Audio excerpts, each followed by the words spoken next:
أشهد أن لا إله إلا الله أشهد أن لا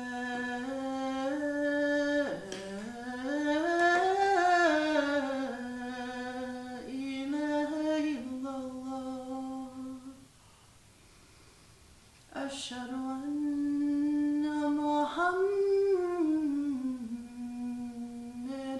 رسول الله أشهد أن محمد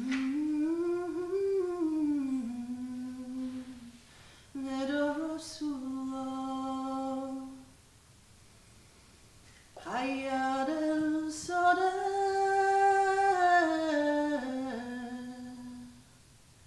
حي على الصلاة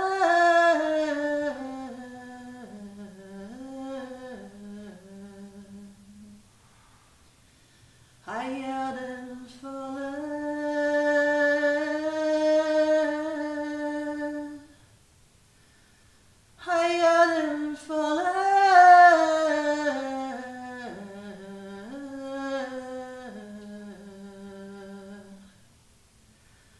الله أكبر الله أكبر لا إله إلا الله. السلام عليكم.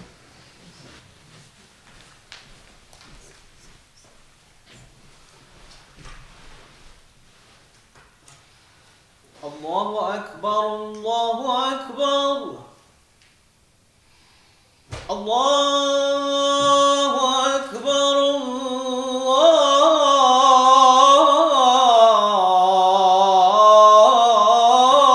الله أكبر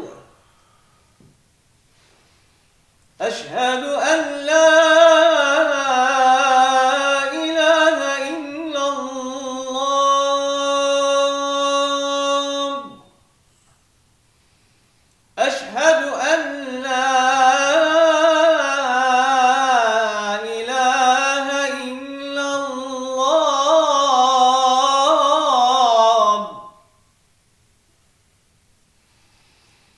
أشهد أن محمدًا رسول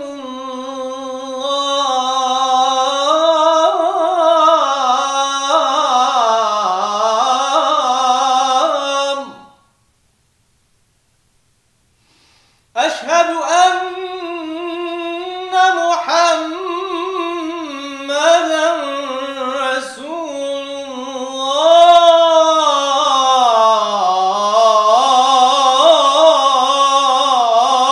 الله حي على الصلاة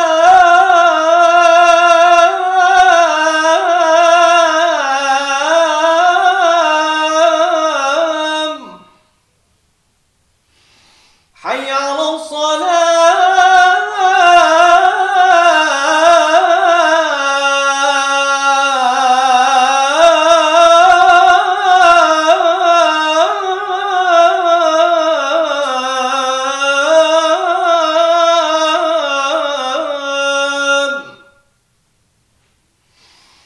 حي على الفلاح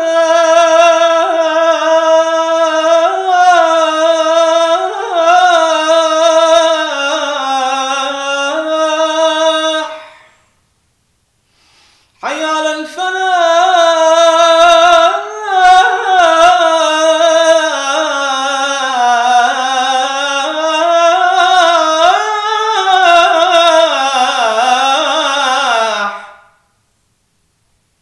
الله أكبر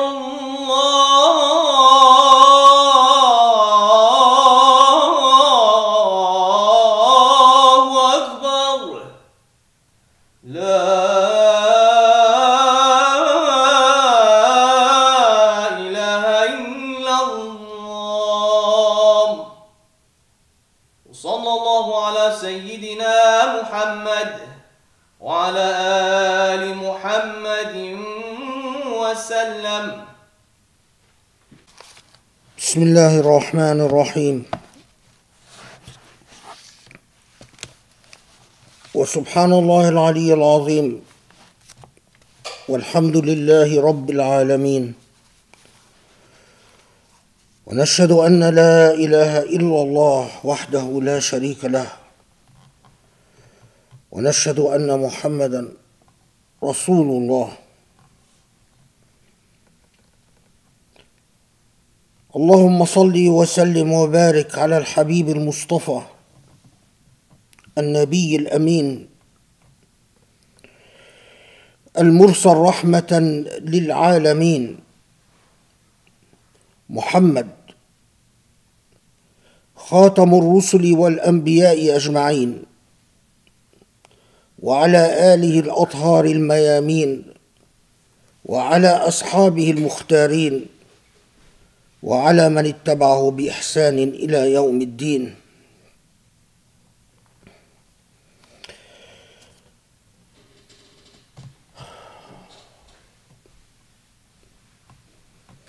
سبحان الله، نؤمن به ونستعينه ونستهديه ونستجيره ونستنصره، فإنه حقا من هدى الله فلا مضل له ومن يضلله فلا هادي له. اللهم إنا نبتهل إليك ونتوسل إليك وندعوك قائلين: اللهم اقسم لنا من خشيتك ما يحول بيننا وبين معاصيك، واقسم لنا من رحمتك يا رب ما يقربنا من طاعتك، واقسم لنا من اليقين ما يهون علينا مصائب الدنيا وأحداثها، لا إله إلا أنت.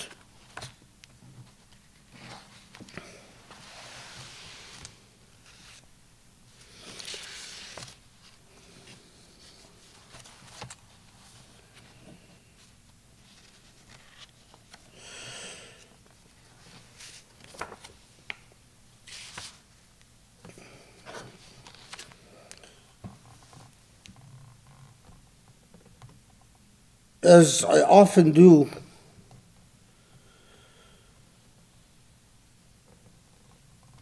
I was recently looking at some books on Amazon,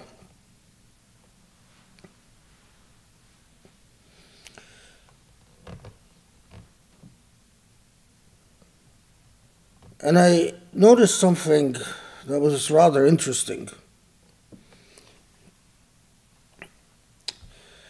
I noticed some titles on black magic, books of nefarious rituals, books that teach people how to perform rituals for whatever their heart desires.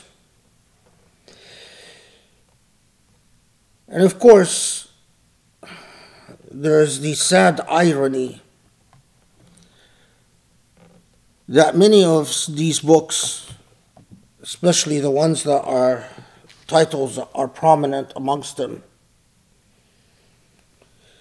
it is not unusual to see as much as 1,000 reviews or much more for many of these titles. I mean, the irony that if an Islamic book manages to get 20 reviews on Amazon, that's considered a pretty good yield, as opposed to 1,000 reviews or more. But this is something that, has been around for a long time. People's assertiveness when it comes to evil. How assertive and self-driven people become. But that's not what caught my attention, actually. What caught my attention is that as I was reading through some of these reviews, what struck me is how grateful Satanists are. Obviously, not everyone that wrote a review was a Satanist, but everyone that did write a review was praising, or the vast majority were praising the book in one form or another. But an inordinate amount, or an inordinate percentage of these reviews were people either thanking a particular demon or another, or thanking the grand demon of all, Satan, Satan's self. But this was a rather persistent theme. The gratitude of those who claim to have performed a ritual in the service or by calling upon the powers of this demon or that demon and expressing heartfelt gratitude.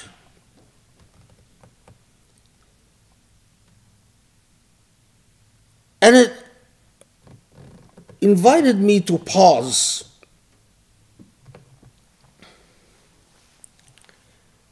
the eagerness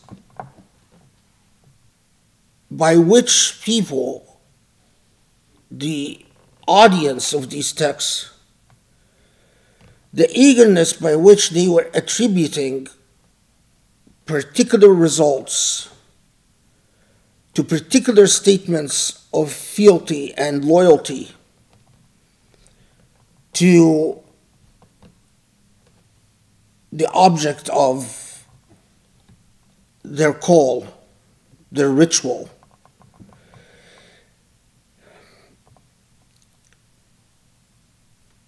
And comparing that to what happens with Allah, with God subhanahu wa ta'ala.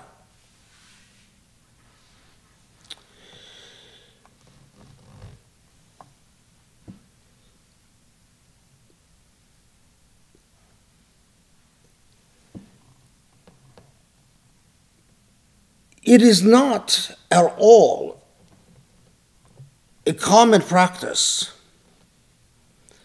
for people either to testify or systematically acknowledge the number of times that they called upon their Lord,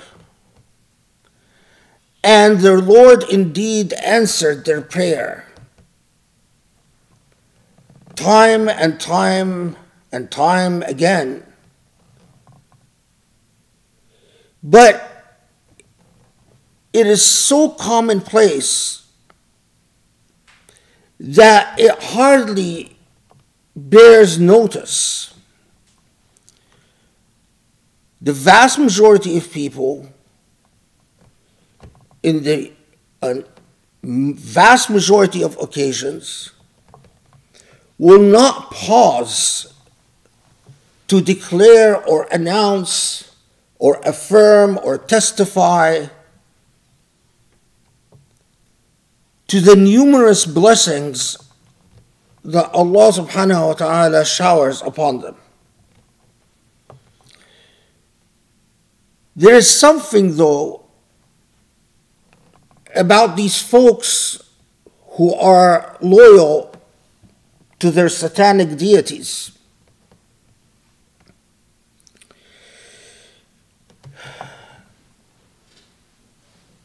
So many of these testimonials, although expressing gratitude, but when you read the substance of the testimonial, the gist of it, the heart of it, is they're expressing gratitude because they performed a ritual to obtain a result which is really not earned, to obtain a result that is not deserved. It is reading these testimonials, one gets the clear feeling of the undeserving asking for what is not deserved from the unworthy. But Allah subhanahu wa ta'ala, the thing about God is that God plays fair. With God, there is a logic to justice,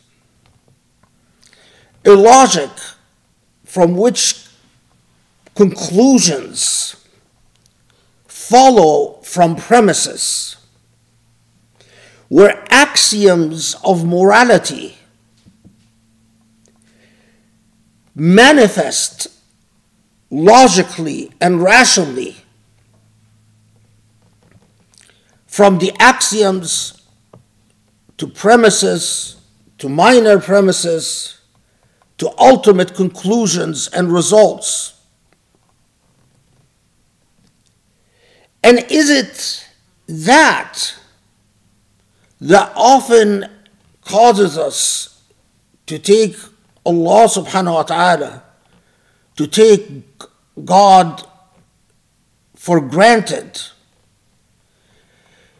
Is it really that our ingratitude is premised on a subconscious, or maybe not so conscious, maybe semi-conscious, semi-conscious awareness that often what we ask for and what we expect from God breaches the natural and rational connection between the premise and the conclusion, between what you put in and what you get out. Is this the secret for the profuse amount of gratitude expressed by worshippers of the darkness to dark forces, and the relative silence and apathy of those who follow the light of God subhanahu wa ta'ala, and their deafening silence in testifying to the many blessings and gifts and endless bounties that God bestows upon us?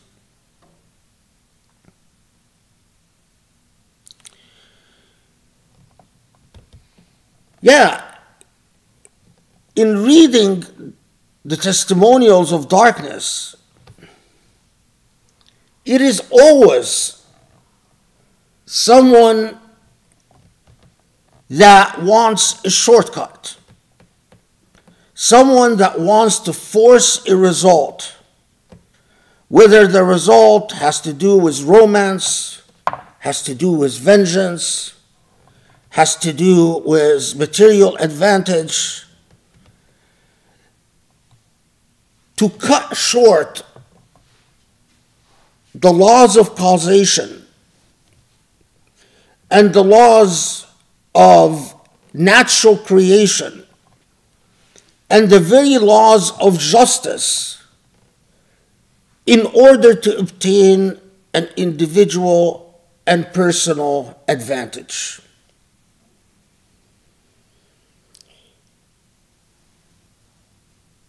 But how wearisome is it when you ponder the possibility that indeed we often deal with Allah subhanahu wa ta'ala, although we might not be fully conscious of this fact, but we deal with Allah subhanahu wa ta'ala from the same logical premises that Satanists deal with when they interact with their lords. That we want Allah to intervene to save us from our follies, to shortcut processes, to deliver an immediate advantage and an immediate result, regardless of what we put in.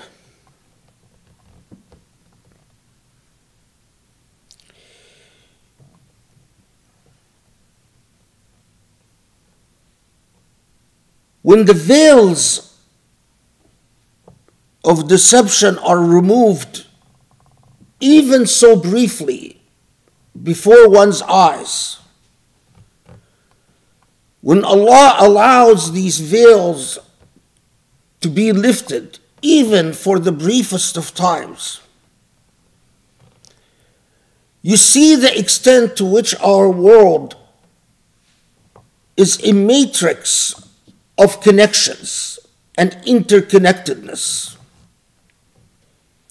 Everything is connected to everything else. The very perception of separation is but a delusion. This is precisely why what you do matters. What I do matters. This is precisely why ultimately we get what we put in. If justice fails us, it is because of what we put in the pursuit of that cause. If equity fails us, it is because of what we put in pursuit of this cause. If mercy fails us, again, it is because of what we put in pursuit of this cause.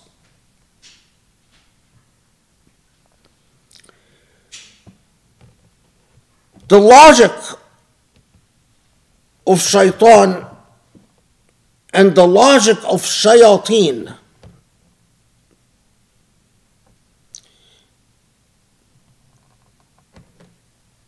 is to deconstruct and break down the natural logic in natural existence, to make you feel that you can sit drowning in your lethargy, fully adorned by your apathy, completely overcome by your love of consumption, rest,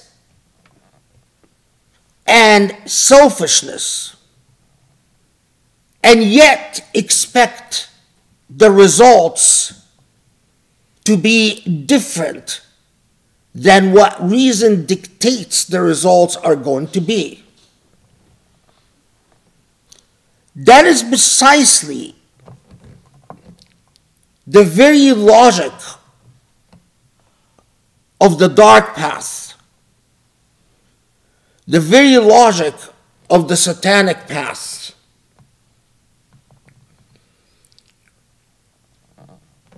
You can shortcut the process.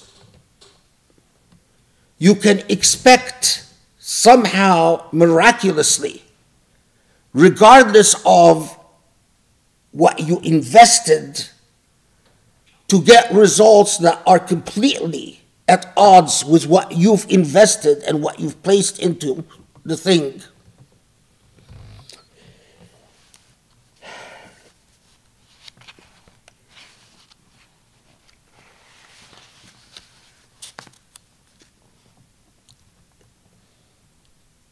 Our lives should be a constant and an unwavering reminder of this fact.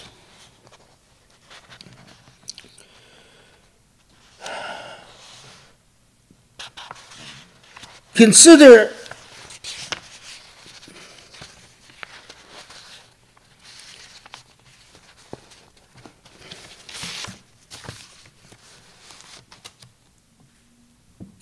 the following.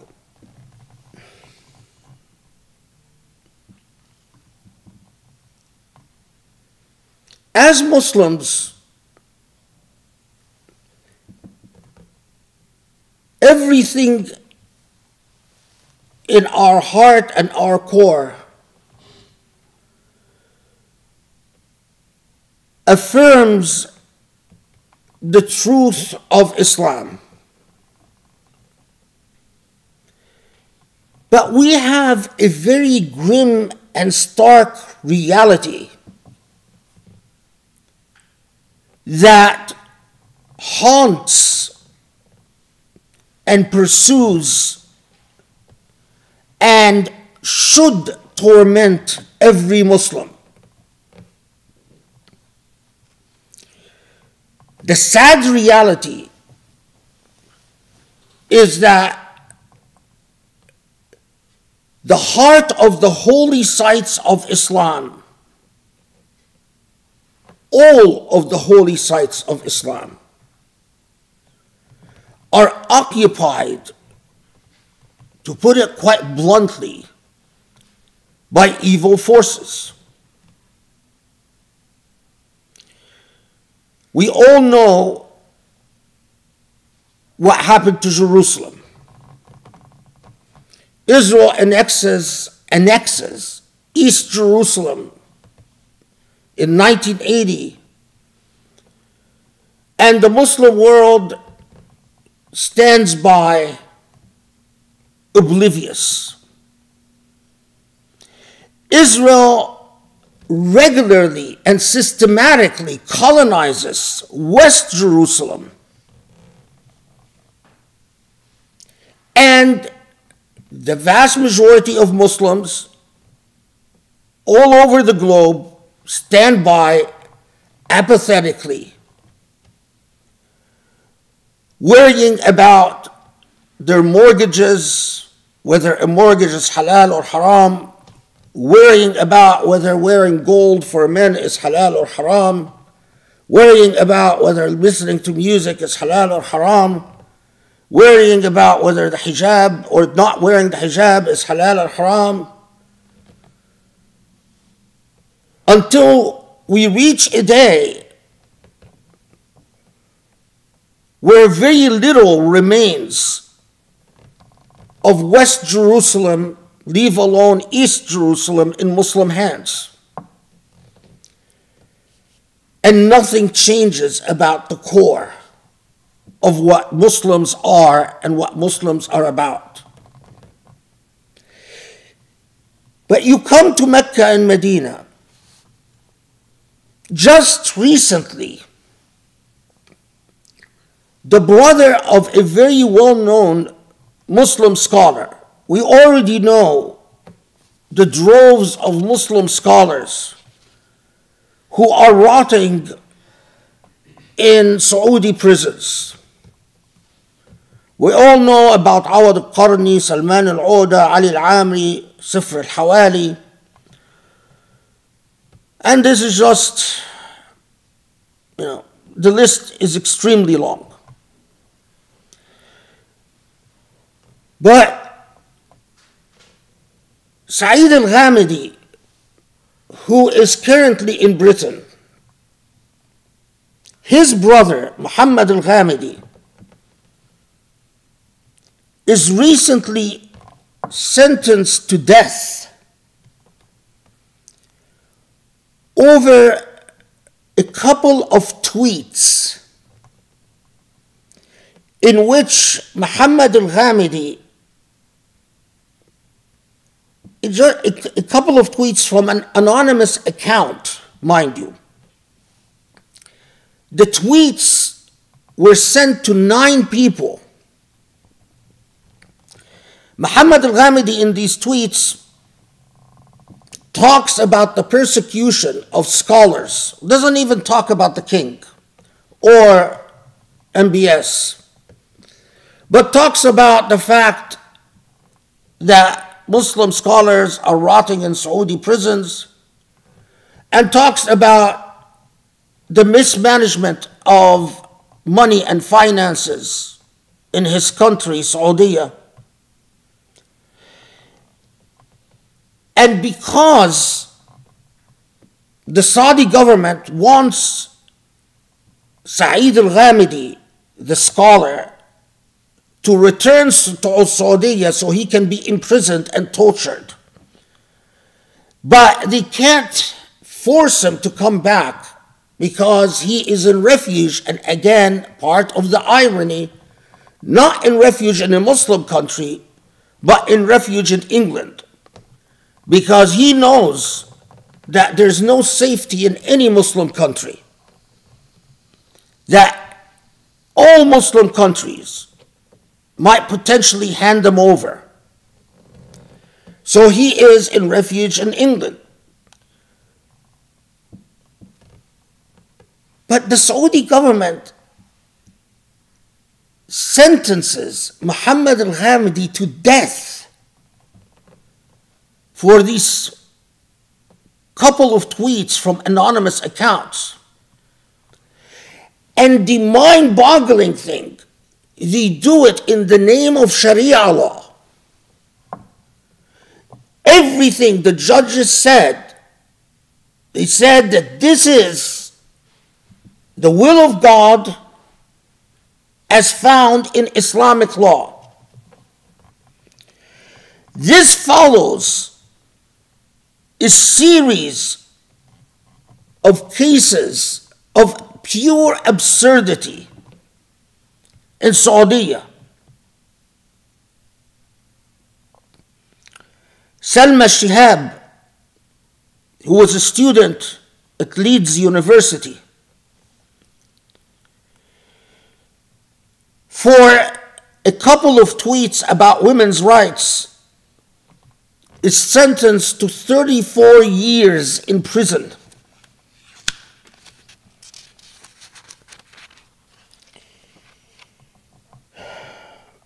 Noura Qahtani,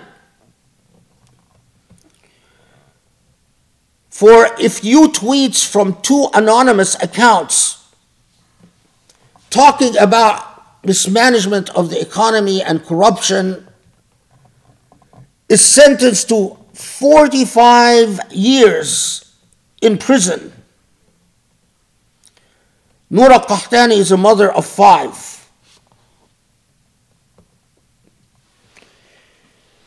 Saad al-Maddi, who is a US citizen,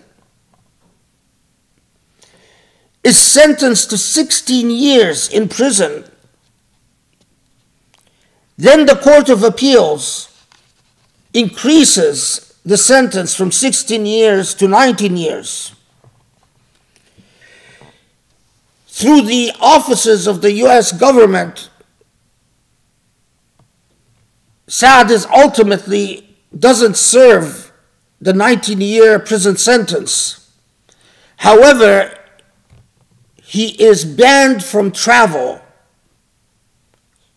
He is trapped in Saudi and banned from leaving Saudi for 16 years. Abdullah Jilan receives a 10-year prison sentence and a 10-year travel ban, again over anonymous tweets.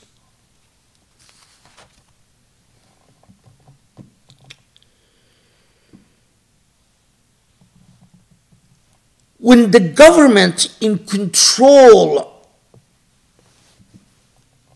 of the symbolic site at the heart and soul of the Muslim Ummah,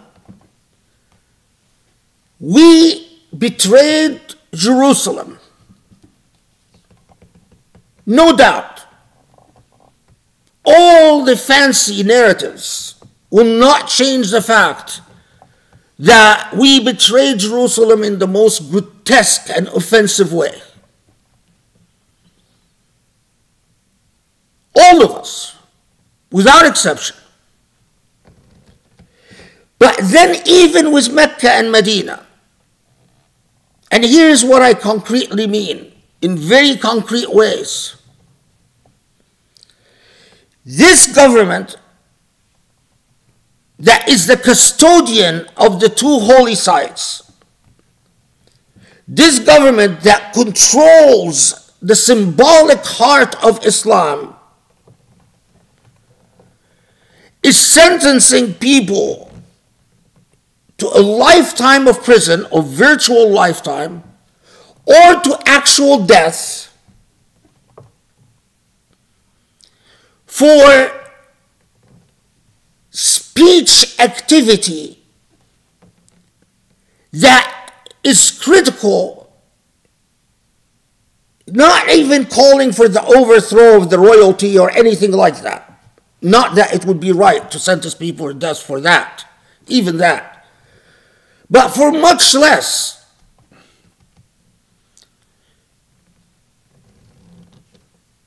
We all, as Muslims, want the fate of the Muslim world to be different. We all want to wake up in the morning and hear news that brings us optimism and happiness about the Muslim world. Let's take that for granted. All of us are traumatized by the fact that we keep hearing bad news about the Muslim world. But what right do we have to expect different results when the conduct we put in is not different? How many people, how many Islamic forums did you hear express outrage at the fact that Muhammad al-Ghamidi is going to be put to death? How many do you hear express outrage at the fact that a scholar like al-Ghamidi, they only can find refuge, not in a Muslim country, but like so many other Muslim scholars, the only possible safe refuge is a non-Muslim country? How many people do you know altered, or the fact that something like this is going on has directly impacted their choices and their behaviors? How many people do you know have canceled a trip to Saudi or refused to do business with the Saudis, or in fact voted through what they click on when they are in social media. You can vote through your clicks. How many, upon hearing this, said, I am going to vote through my money, or the money that I've been entrusted with by Allah. I am going to direct my money towards Islamic concerns that speak out against Saudi injustice. And I am going to abstain from giving my money or otherwise supporting Islamic concerns that fail to say a word about Saudi injustice. How many of you even put all of that to the side, just voted through your emotions that Allah knows? Allah knows what is inside of you. So let's assume you are unable, for some reason, unable to vote through what you click on, what you like or dislike on social media. And let's assume that you're unable to vote through your money, what you decide to support financially or not support. But Allah knows what is in your heart. Allah knows whether the fact that Muhammad al-Ghamidi is going to be executed bothers you or doesn't bother you. You tell me, what type of God are we worshiping? If God looks at our hearts and sees that the vast majority of Muslims are blissfully not bothered by the execution of an innocent human being, innocent Muslim, the brother of a Muslim scholar, by the very government that is the custodian of the two holy sites. If God looks into our hearts and sees that we are far more upset about whether a woman covers her hair or not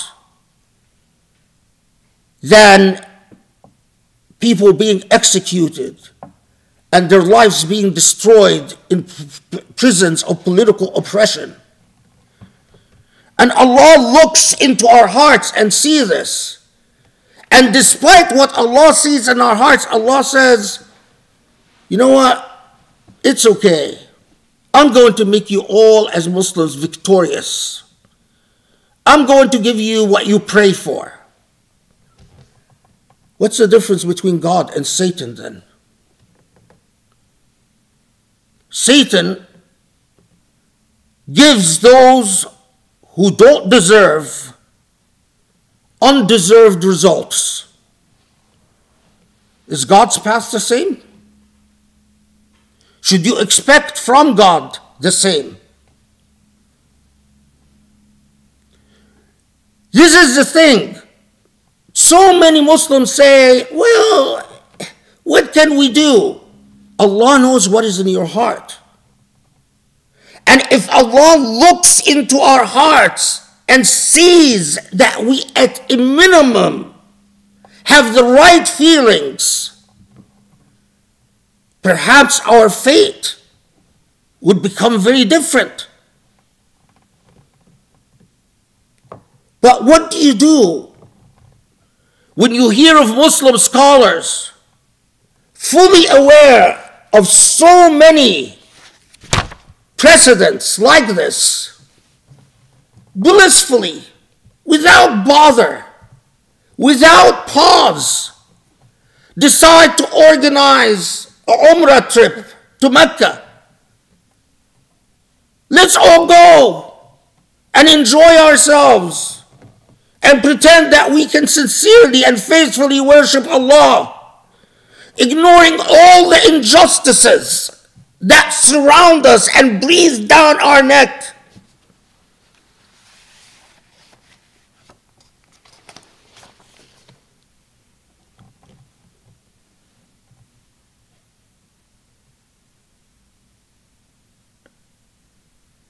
evil has a logic. And the logic of evil takes hold when people are either deliberately evil or undeliberately evil. And the question that we should ask ourselves, are you perhaps without deliberation part of the evil camp?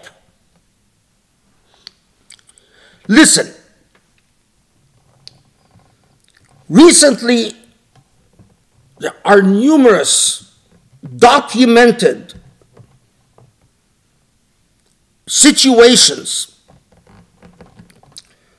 where people escaping hunger, starvation, unemployment, war, absolute misery have made their way from Africa to Yemen, and then from Yemen they're trying to cross into Saudi.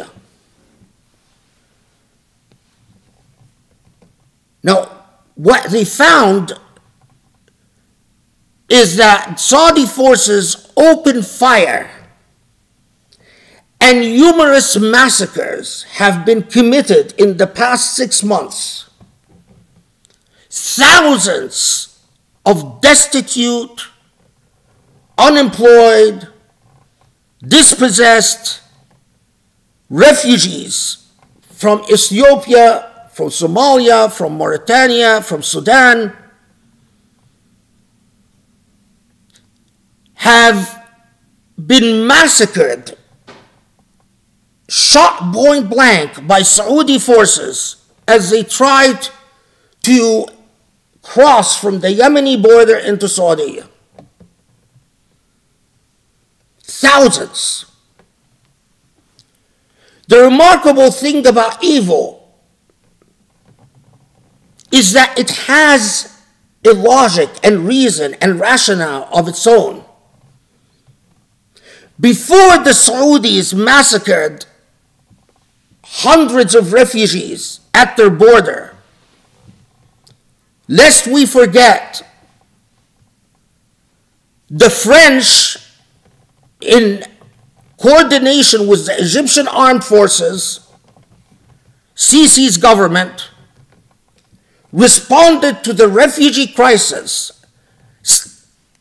got or tried to control the flow of refugees, of destitute and miserable and hungry people from Africa by effectively paying the Egyptian government and coordinating with the Egyptian government so that refugees, as they enter into Egypt or come from Egypt to cross the border to Libya and then from Libya try to cross into Europe, the Egyptian armed forces intercepted them at the Egyptian-Libyan border and murdered them.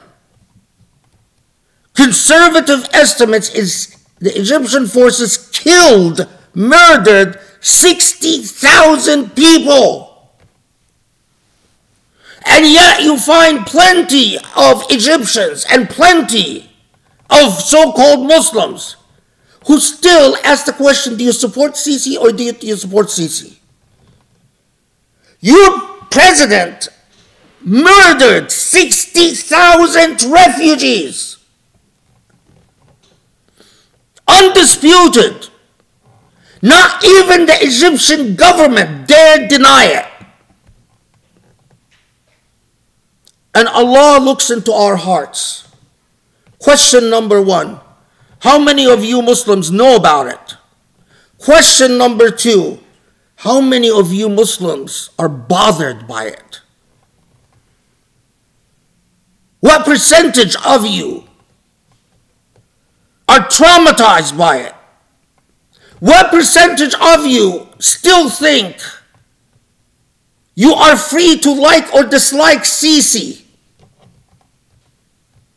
Well, the Egyptians did it, so why not the Saudis? But then the picture even gets more interesting when you realize that the Saudi forces that have been doing the massacring at the border with Yemen were trained by US and German forces, were in fact armed, and the maneuvers which they followed in exterminating refugees at the border were tactics taught to them by the Americans and Germans.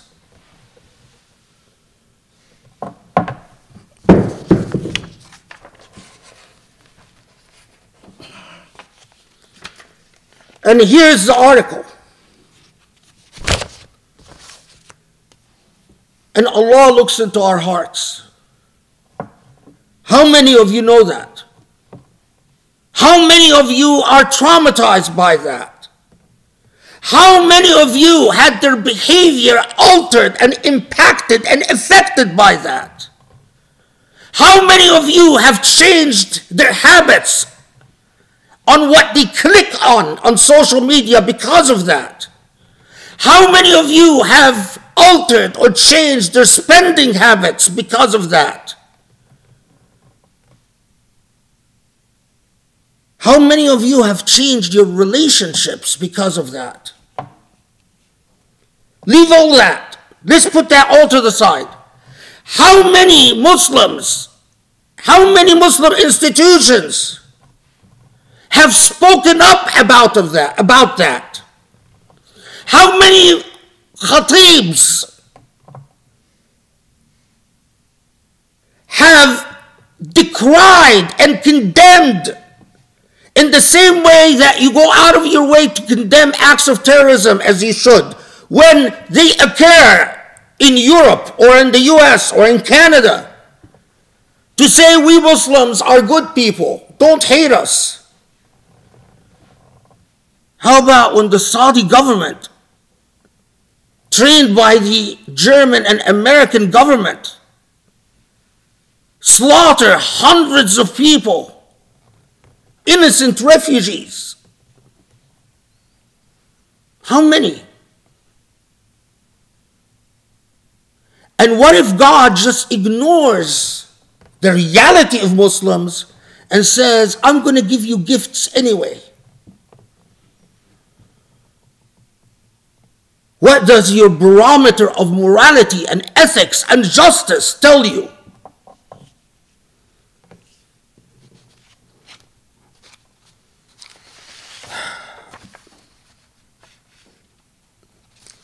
One final example, and one that I wish I had the time to delve in more deeply.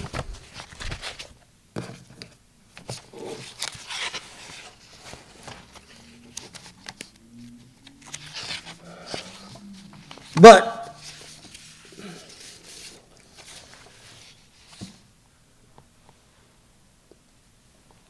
in the year 2000, before 9/11, Britain passed an anti-terrorism bill that included the now infamous Schedule 7 of the British anti-terrorism bill. Schedule 7 allows the British government to stop and detain at the border for absolutely no cause anyone that it wishes. So if you are flying into Britain, arriving by ship, air, or land, per Schedule 7, British forces can detain you and can question you and can completely invade every nook and cranny of your privacy, and you have no grounds to object. They don't need cause. They don't need court order. Well, recently, there has been a very effective documentary called Phantom Parrot. The documentary focuses on a Muslim called Muhammad Rabbani.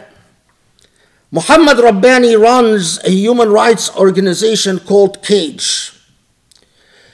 And Cage and Muhammad Rabbani were investigating the case of a Qatari citizen who was detained and tortured by American forces. Muhammad Rabbani travels to meet this Qatari citizen to take his full testimony about being abducted, detained, and tortured by American forces. And Muhammad Rabbani is a British citizen, and as he is flying back home, he is stopped at Heathrow Airport and ordered to hand over his phone and computer. What the British forces wanted was to find out all the information about his meeting with the Qatari citizen and his testimony against American forces. Muhammad Rabbani refused to betray the secrets and the confidences of his client. And as a result, he was convicted under British terrorism laws, under Schedule 7. As it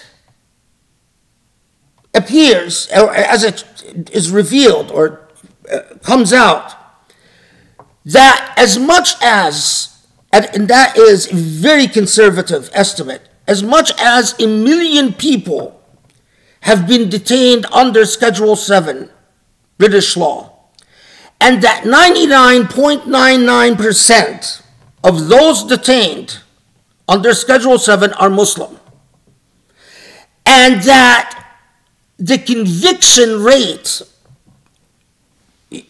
including Muhammad Rabbani being convicted for refusing to betray the confidences of a torture survivor, but that under Schedule 7, although you have the number of people detained well over 1 million,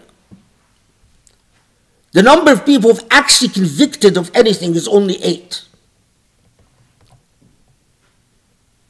A vivid reality of gross violations of civil rights and civil liberties.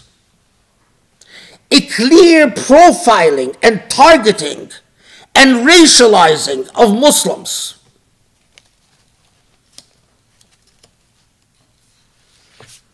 And yet, one of the saddest things, what type of support did Muhammad Rabbani receive from the Muslim community as he was fighting the heroic battle, which ultimately led to his conviction under extremely unjust laws?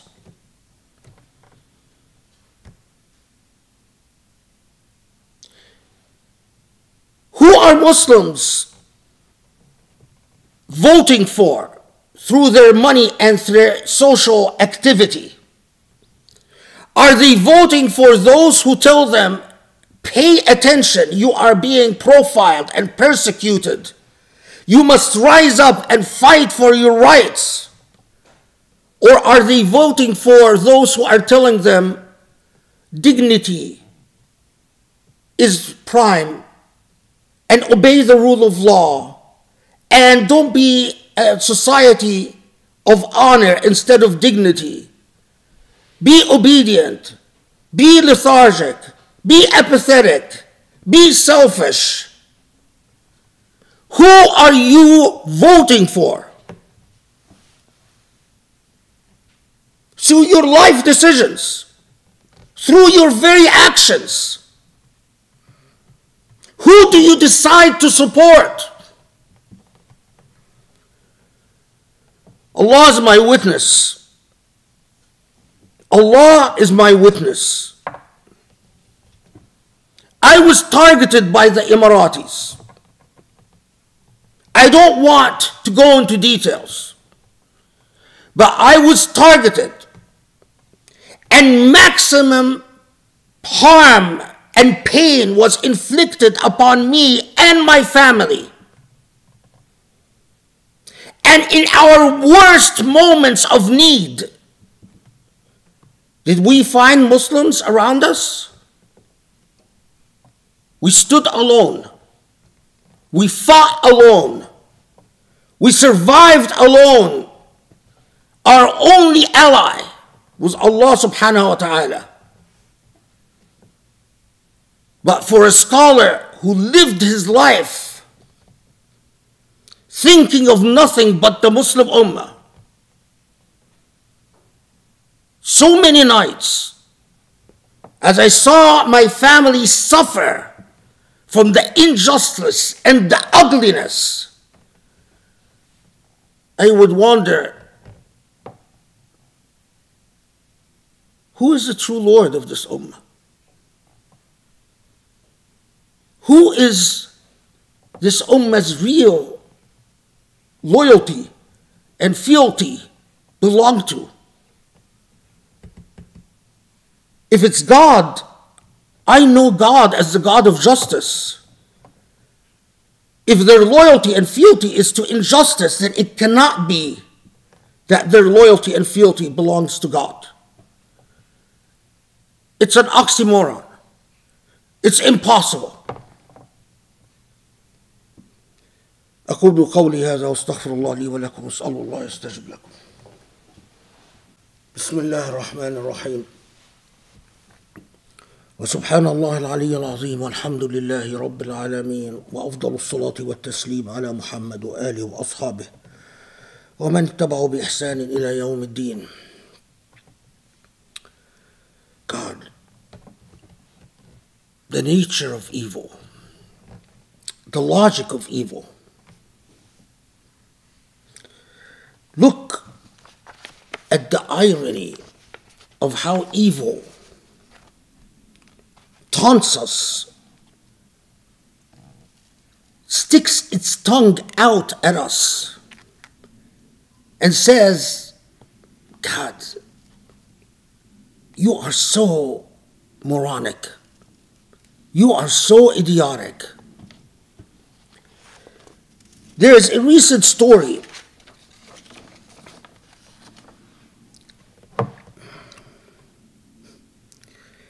It is no secret that Israel is now widely recognized as an apartheid state, especially under the current fanatic, fascist, extremist government in Israel. Very recently, the UN issued, this just happened last week, the UN issued yet another report documented the apartheid practices of Israel in the occupied territories and calling upon Israel to immediately withdraw from occupied territories, including Jerusalem. And everyone knows that Israel is going to just completely ignore. But something caught my eye, caught my attention.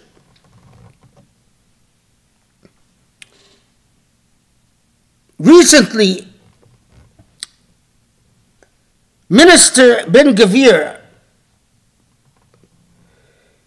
made incredibly racist and inflammatory comments about how the rights of Jews trump the rights of Palestinians in every case. That the rights of Jews are inherently more important. And the State Department, as has happened repeatedly now in dealing with these extremists like Ben-Gvir and Smotrich and Netanyahu, the State Department expressed regret that Ben Gvir chose to speak on these terms. You know, it was couched in highly diplomatic language. Nevertheless, Smotrich, who is part of the current Israeli government and is a right-wing extremist and fascist, made the following comments. He said, criticizing the American comments, there is no nation that has been fighting for its survival in the face of murderous terrorism for decades in a cleaner and more careful way than the Jewish people. Notice he starts out with no nation and then equates the nation with Jewish people. But anyway, then he goes on. I am not talking about the Americans and how they acted in Afghanistan and Iraq. They shouldn't preach to us about human rights, neither to the IDF nor to us on a political level. This is unmitigated hypocrisy. If you didn't catch what is going on, the extremist Smotrich, the fascist Smotrich, is holding the human rights violations committed by the U.S. in Iraq and Afghanistan to tell the U.S., you are in no position to criticize Israel's human rights record against the Palestinians because you, America, you are a consistent, systematic human rights violator in Iraq and Palestine.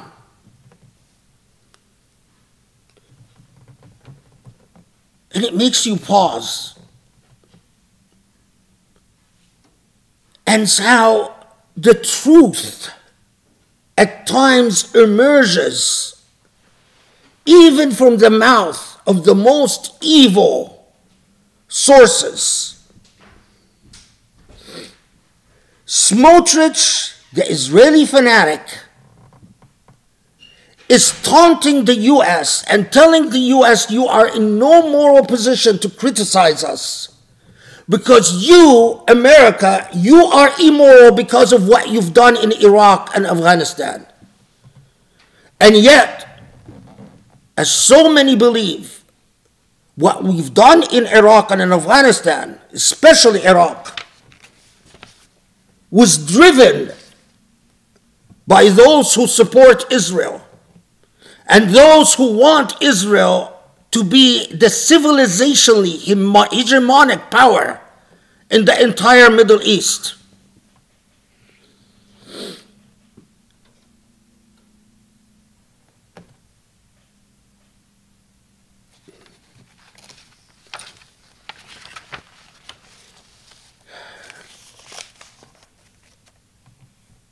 So, even evil people like Smotrich recognizes the evil committed by other evil people, like what we've done in Iraq and in Afghanistan. And yet, there is at the heart of the Muslim community Muslims who tell you, don't talk about racialization. In fact, don't pause at Islamophobia. In fact, you're not persecuted as Muslims. In fact, there is really no problem with the rule of law and with who is in power. In fact, what you should preoccupy with are really critical issues like the place of women, whether women do adhan or don't do adhan, whether they cover their hair or don't cover their hair, whether men wear gold or not wear gold, whether you wear nail polish or not wear nail polish. These are the important issues, brothers. How do you vote? Where do you stand? One final point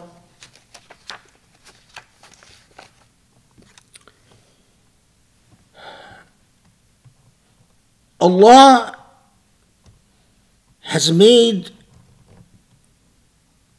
the affairs of human beings testify and point to the truth. You want to know who's right and wrong, just study the affairs of human beings. There is a story that appeared that if Muslims had their hearts and minds in the right place, if Muslims had the moral consciousness and ethical awareness, if Muslims were properly educated and intelligent, if they were properly motivated, if they didn't worship shaitan but worshipped Allah instead, it would have turned the affairs of Muslims in the United States upside down.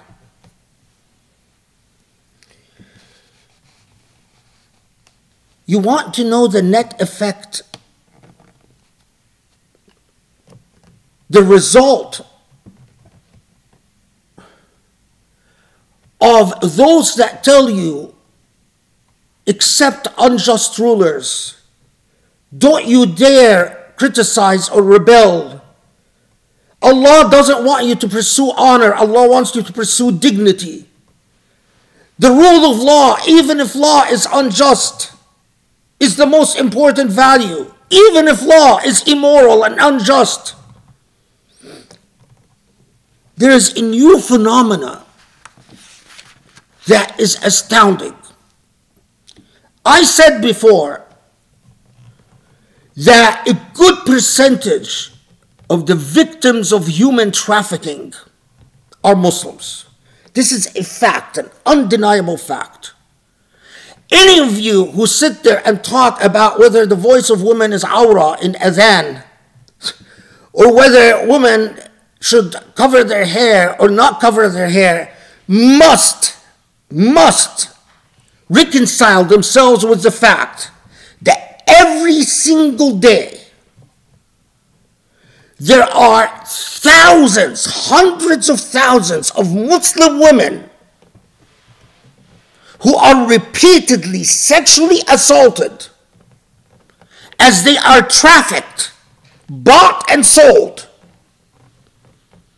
and they do not find their Muslim brothers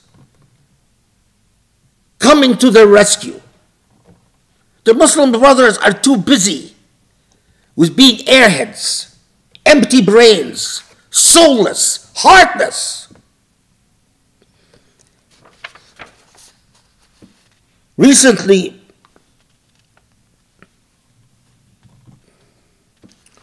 U.S. authorities caught people from Mauritania, Muslims, and people from Senegal in the hands of human traffickers at the U.S.-Mexican border. This followed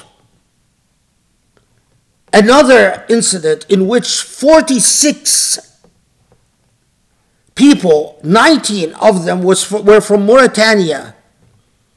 Again, these 19, if you don't know, Mauritanians are Muslims.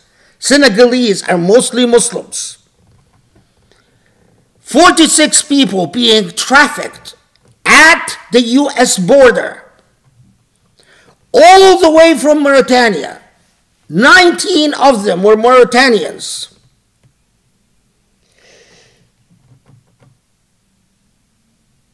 Before that, again at the U.S.-Mexican border, in July, the U.S. authorities found 41 people from Egypt, from Masr, who were being trafficked, who were held coercively, unwillingly, by human traffickers,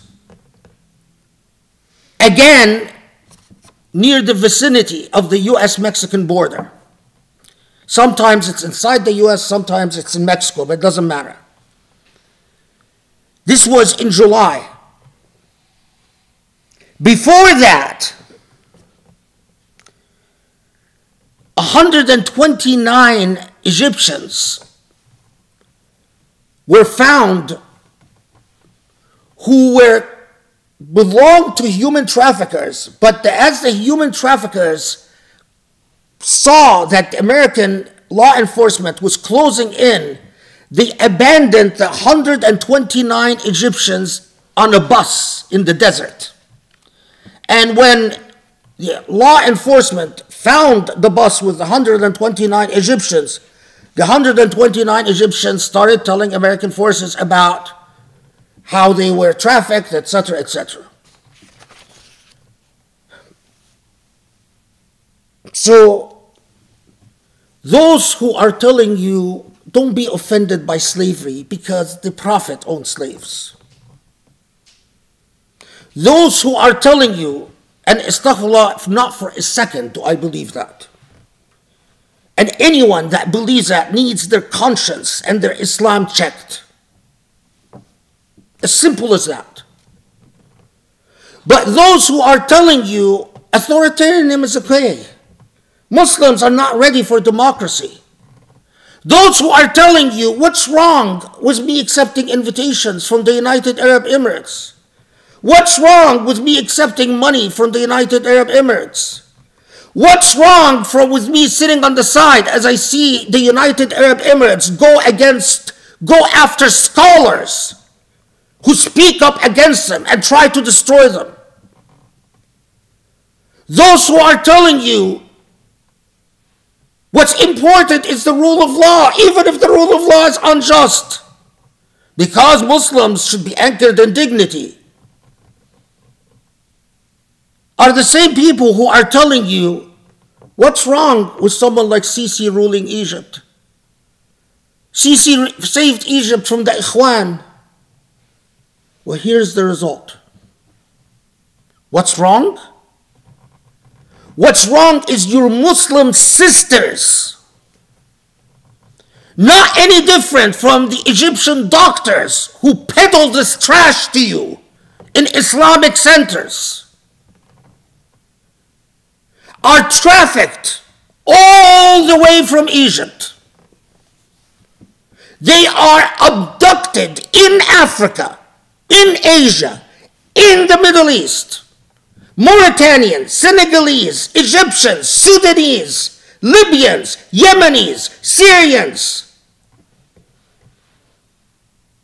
Do you think that they are found at the US border doing their salah, calling the adhan and meeting for Jama'ah prayer?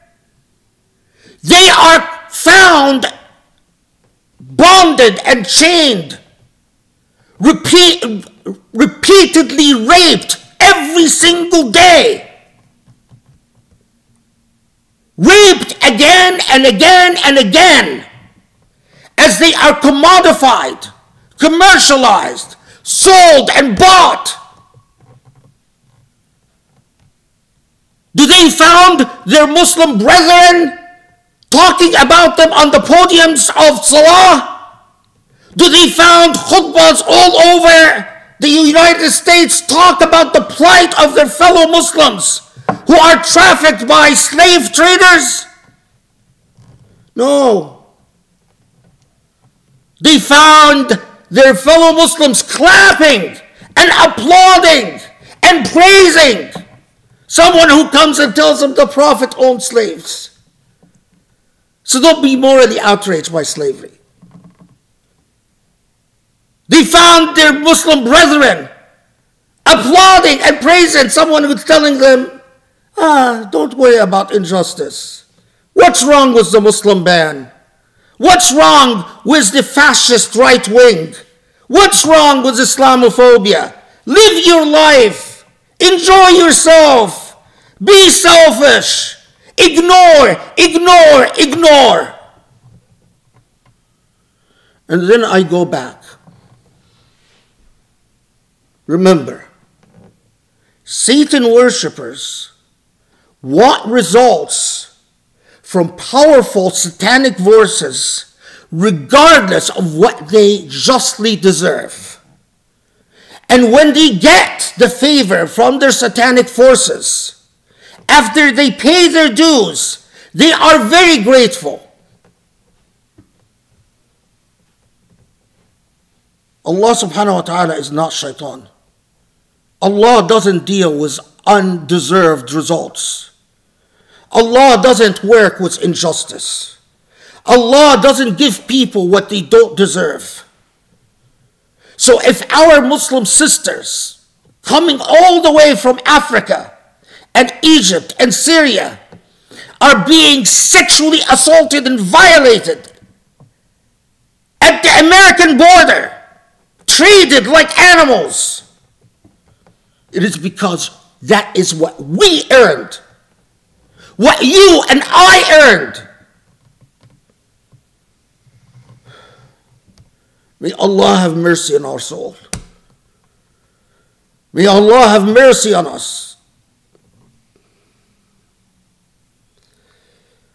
اللهم اغفر لنا اللهم اعف عنا اللهم اهدنا لأقرب من هذا رشدا يا علي يا عظيم.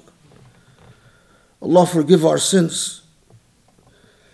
Allah guide us towards your path, the divine path, the godly path.